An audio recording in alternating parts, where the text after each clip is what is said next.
पहली बार सुनी गई मुस्तफा खामनेई की आवाज। अमेरिकी टेरर लिस्ट से बाहर हुआ सीरिया। कनाडा करेगा यूएस पर जवाबी टैरिफ का ऐलान।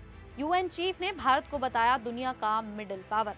विदेशियों को बड़ा झटका देने की तैयारी में ट्रंप। नमस्कार, मेरा नाम है शालिनी और आप देख रहे हैं द न्यूज़ 15। स्वागत है आपका हमारे खास प्रोग्राम दुनिया के हालचाल में। चलिए नजर डालते हैं इन बड़ी खबरों पर विस्तार से। ईरान ने अपने supreme leader Mustafa Ali Khamenei का एक दुर्लभ वीडियो जारी किया है। वीडियो में 56 वर्षीय मुस्तफा एक धार्मिक स्टडी सेशन की अध्यक्षता करते हुए नजर आ रहे हैं। वो एक छात्र की थीसिस सुनते हैं और उसके काम पर अपनी राय भी देते हैं।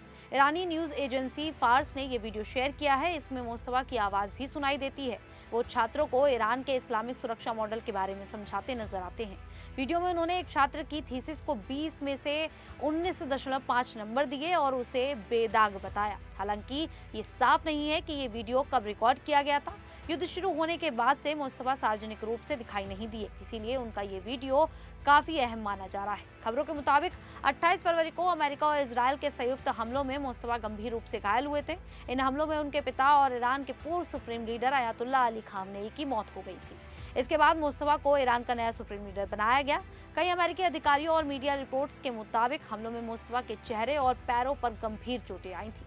अप्रैल में रॉयटर्स ने भी सूत्रों के हवाले से उनके घायल होने की जानकारी दी। ऐसे में ये वीडियो उनकी सेहत और मौजूदा स्थिति को लेकर चल रही अटकलों के बीच एक दुर्लभ झलक देता है। वहीं सीरिया के लिए अमेरिका से बड़ी राहत की खबर सामने आई है। अमेरिका ने सीरिया को स्टेट स्पॉन्सर ऑफ टेररिज्म यानी कि आतंकवाद को बढ़ावा देने वाले देशों की लिस्ट से हटा दिया है। सीरिया ने इस फैसले का स्वागत किया है और उसे नए दौर की शुरुआत बताया है। अमेरिका के इस कदम से सीरिया को दुनिया से दोबारा जुड़ने और अपनी अर्थव्यवस्था को मजबूत करने का मौका मिल सकता है। माना जा रहा है कि इससे विदेशी कंपनियों और निवेशकों के लिए सीरिया में कारोबार करना आसान होगा। इससे रोजगार बढ़ने और इंफ्रास्ट्रक्चर को मजबूत करने में मदद मिल सकती है। अमेरिकी विदेश दूत टॉम बैरक ने सोमवार को इस फैसले की घोषणा की। उन्होंने कहा कि कई दशकों से लगी इस पाबंदी ने सीरियाई लोगों को कारोबार और निवेश के अवसरों से दूर रखा। सीरिया को अमेरिका ने साल 1979 में इस लिस्ट में शामिल किया था। उस समय अमेरिका ने आरोप लगाया था कि सीरियाई सरकार हिजबुल्लाह और कुछ फिलिस्तीनी संगठनों के साथ साथ ईरान का समर्थन करती है। अमेरिकी विदेश मंत्री मार्को रूबियो ने कहा कि सीरिया की नई सरकार ने आतंकवाद से दूरी बनाने के लिए जरूरी कदम उठाए हैं। इसी के बाद ये फैसला लिया गया। अब सीरिया में निर्माण, ऊर्जा, स्वास्थ्य और टेलीकॉम जैसे क्षेत्रों में विदेशी निवेश के रास्ते खुल सकते हैं। इससे बैंकिंग व्यवस्था और राहत कार्यों को भी मदद मिलने की उम्मीद है। सीरिया के लिए यह फैसला लंबे संकट के बाद नई उम्मीद के तौर पर देखा जा रहा है। वहीं अमेरिका और कनाडा के बीच टैरिफ को लेकर तनाव बढ़ता ही जा रहा है। अमेरिकी राष्ट्रपति डोनाल्ड ट्रंप ने कनाडा के कई सामान पर 50% तक टैरिफ लगाने की धमकी दी है। इसके जवाब में कनाडा भी अमेरिका के खिलाफ नए टैरिफ लगाने की तैयारी कर रहा है। दोनों देशों के बीच ट्रेड को लेकर बातचीत हुई, लेकिन शुक्रवार देर रात वॉशिंगटन में हुई आखिरी बैठक भी बिना किसी समझौते के खत्म हो गई। इसके बाद दोनों देशों के बीच ट्रेड वॉर बढ़ने का खतरा और बढ़ गया। कनाडा के प्रधानमंत्री मार्क कार्नी ने अमेरिका के रुख पर नाराजगी जताई। उन्होंने कहा कि अमेरिका कनाडा को अपने अधीन करना चाहता है, लेकिन उनका देश इसे स्वीकार नहीं करेगा। कार्नी ने कहा कि कनाडा अपने कर्मचारियों और कारोबारियों के हितों की रक्षा के लिए जरूरी कदम उठाएगा। ट्रंप ने कनाडा के नेतृत्व को चेतावनी दी है कि अगर अमेरिकी शर्तें नहीं मानी गई तो उसे गंभीर आर्थिक नुकसान हो सकता है। ट्रंप करीब 20 अरब डॉलर के कनाडाई वाहनों, ऑटो पार्ट्स और स्टील पर 50% तक टैरिफ लगाने की बात कह चुके हैं। इस विवाद में ओंटारियो के प्रीमियर डग फोर्ड भी ट्रंप के निशाने पर आ गए। ट्रंप ने सोशल मीडिया पर फोर्ड पर निजी हमला किया। फोर्ड ने जवाब देते हुए कहा कि कनाडा दबाव में झुकने वाला नहीं है और इस आर्थिक लड़ाई के लिए तैयार है। वहीं संयुक्त राष्ट्र के महासचिव एंटोनियो गुटेरेस ने दुनिया की बदलती ताकत को लेकर बड़ा बयान दिया है। उन्होंने कहा कि दुनिया में अमेरिका की स्थिति कमजोर हो रही है, जबकि भारत तेजी से अपनी ताकत और प्रभाव बढ़ा रहा है। गुटेरेस ने भारत को दुनिया की एक बड़ी मिडिल पावर बताया।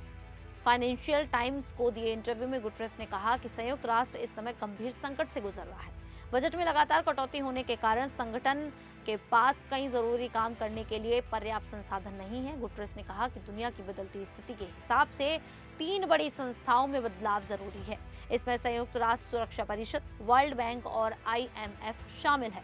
उनका कहना है कि दुनिया में तेजी से उभर रहे देशों को इन संस्थाओं में ज्यादा जगह मिलनी चाहिए। उन्होंने कहा कि सुरक्षा परिषद कई मामलों में अमेरिका और रूस के वीटो के कारण फैसला नहीं ले पाती। दुनिया के कुछ ताकतवर देश अपनी मर्जी नहीं थोप सकते। गुटरेस ने अमेरिकी राष्ट्रपति डोनाल्ड ट्रंप के पीस बोर्ड को लेकर भी कहा कि ये संयुक्त राष्ट्र का विकल्प नहीं हो सकता। उन्होंने चेतावनी दी कि मौजूदा हालत प्रथम विश्व युद्ध से पहले के यूरोप जैसे दिख रहे हैं। गुटरेस ने कहा कि संयुक्त राष्ट्र का कोई दूसरा विकल्प नहीं है, इसे मजबूत करना जरूरी है ताकि ये दुनिया में युद्ध रोकने और शांति कायम करने में प्रभावी भूमिका निभा सके। वहीं अमेरिका की ट्रंप सरकार विदेशी नागरिकों के वीजा को लेकर बड़ा कदम उठाने की तैयारी में है। रिपोर्ट्स के मुताबिक 2 लाख से ज्यादा लोगों के B1 और B2 वीजा रद्द किए जा सकते हैं। अगर ये कार्रवाई होती है तो ये अमेरिका में एक साथ बड़ी संख्या में वीजा रद्द करने का बड़ा फैसला होगा। बताया जा रहा है कि ये वीजा 2016 से 2026 के बीच जारी किए गए थे। कार्रवाई उन लोगों पर हो सकती है जो बिजनेस या टूरिस्ट वीजा पर अमेरिका पहुंचे और बाद में वहां शरण के लिए आवेदन कर दिया। इसका असर भारतीय नागरिकों पर भी पड़ सकता है। हालांकि वीजा रद्द होने का मतलब ये नहीं है कि लोगों को तुरंत अमेरिका से बाहर निकाल दिया जाएगा। जिन लोगों के शरण के मामले चल रहे हैं उनकी स्थिति पर इसका असर पड़ सकता है। अमेरिकी विदेश विभाग ने अभी ये साफ नहीं किया है कि कितने लोगों के वीजा रद्द होंगे।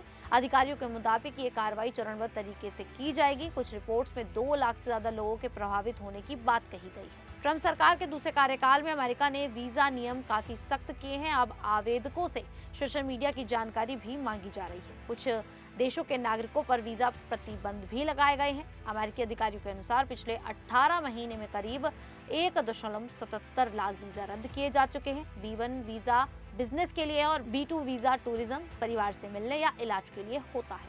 खैर, जिस तरीके से अमेरिका ये वीजा रद्द करने की बात कर रहा है, इसको लेकर आप लोगों की क्या राय है, आप हमें कमेंट करके जरूर बताइएगा। अभी के लिए इतना ही, फिर हाजिर होंगे ऐसी ही देश और दुनिया से जुड़ी बड़ी खबरों के साथ। तब तक के लिए देखते रहिए द न्यूज़ 15।